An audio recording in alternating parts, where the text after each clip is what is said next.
everyone, welcome to Reasons for Roots. My name is Lauren. I'm a homeschool mom to 4 kids. I have graduated one. Currently have a 12th grader, an 8th grader, and a special needs 2nd grader. So here on my channel, I just like to share encouragement however I can. And one of those ways I feel like is to help in the Charlotte Mason world a little bit, give some ideas, because it can be very overwhelming when you are looking at all the different book lists, all the different wonderful curriculum companies out there, and deciding which one fits you best. So we have tried several different companies. We have used Harm Dakota, we've used A Gentle Feast, we've pulled some from Ambleside online. I haven't used Simply Charlotte Mason's, and there's several others that I have not used. But something that I have found that works very well is looking at all the different book lists. So Ambleside, even Beautiful Feet Books, what books do they sell for this particular grade or this particular history cycle? Ambleside, of course. Simply Charlotte Mason, you can look at their book list. You can look at, or buying, I think you have to buy A Gentle Feast book list now, but you can look at those. And you just can kind of compare. I even go to Heart of Dakota and look and see exactly what they're scheduling when. And I just make a list of all the books for that cycle for my child's age. Then you can go through and pick which ones work best for you. You don't necessarily have to jump in and buy a whole curriculum set. You can tailor it to your needs. So that is what I have done for this year and the past few years. I just kind of gathered up books from book lists that work well for the cycle that we're on. So since we are on ancient history, we started with Egypt, we went into Palestine and Israel, then we went into Greece, and now we are in Rome. So I split that into 4 different searches, I guess you could say.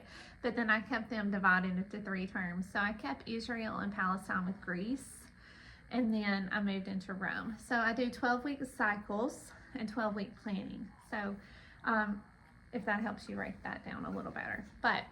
So I just wanted to show you some of the books that I chose for Rome. So for the children who I have in my homeschool now that are going through ancient Rome, I have an 8th grader and a 12th grader. And for them, I decided this year, instead of what we usually do, which is I read from some spine book. So in the past, it's been Biblioplan, and then they will take their living books and dive deeper on their own. We've done that a little bit this year, but most of it has been pretty much together. So for Rome, we are using, for our spine, we have 3 main things for our spine. We have the Book of the Ancient Romans. I also use the Book of the Ancient World and the Book of the Ancient Greeks. So Memoria Press has these for every cycle, and we like them pretty well, but I like to supplement them with some more living book type things. And so we're using this as our spine, as well as Genevieve Foster's book, Augustus Caesar's World. Now this is very much a living book, and she has a whole series of these. We have used most of these, I think, if not all of these, and we really enjoy these books. These are more toward middle school, but your high schooler can still get information out of these. And then I use an Audible version of the Great History Courses, the Roman Empire. And so if you're not familiar with the Great Courses on Audible, they are a series of lectures, and they're all, I think most of them are history based, but you can find just about any cycle of history you want on the Great Courses on Audible. And there's usually 32 to, I think about 35 lectures in a course. And so we have used those this year, and they are phenomenal for high school. So we'll listen to a Great Course lecture, then I will read from one of these.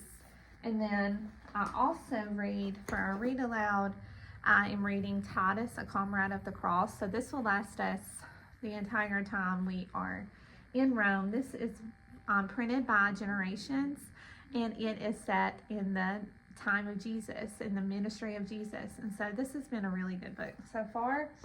I also add in once a week Ancient Rome and How It Affects You.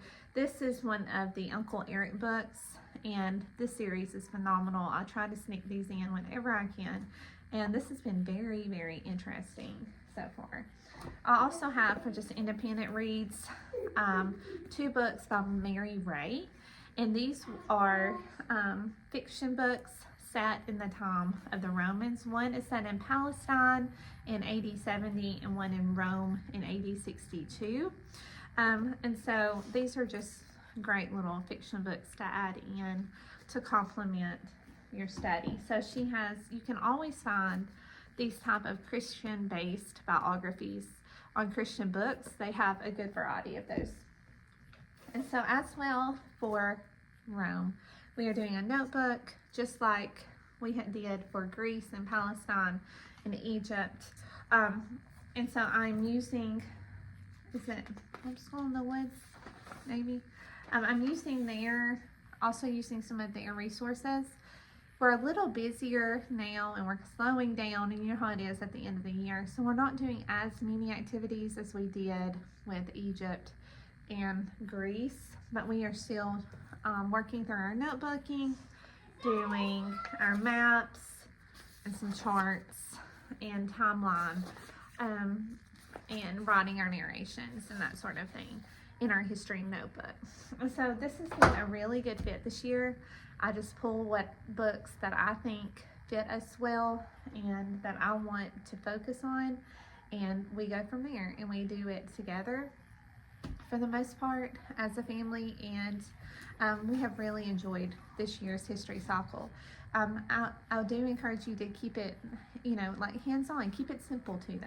Keep it simple. Don't buy too many books, because that is the challenge when you have so many book lists. You need to go through and weed through which ones you think will fit your worldview and what you're trying to convey to your children the best. For me, these seemed to do the job, and we are also bringing in a lot of church history during this time because, of course, it falls under the category of Rome. So we are actually started the Hillsdale College course, Ancient Christianity, and that fits very well into what we're doing with this. So I would include that in our history because it fits so well. So there's tons of biblical history, and we're going to be pulling out our Bibles and doing some character studies on Paul and the disciples, and of course Christ, and what he meant when he came to the world and how that changed the course of history. So Rome is fun to study because you get to study the life of Jesus and during his time. So we're not quite to that part yet, but I plan on doing all kinds of fun stuff, implementing some biblical history as well.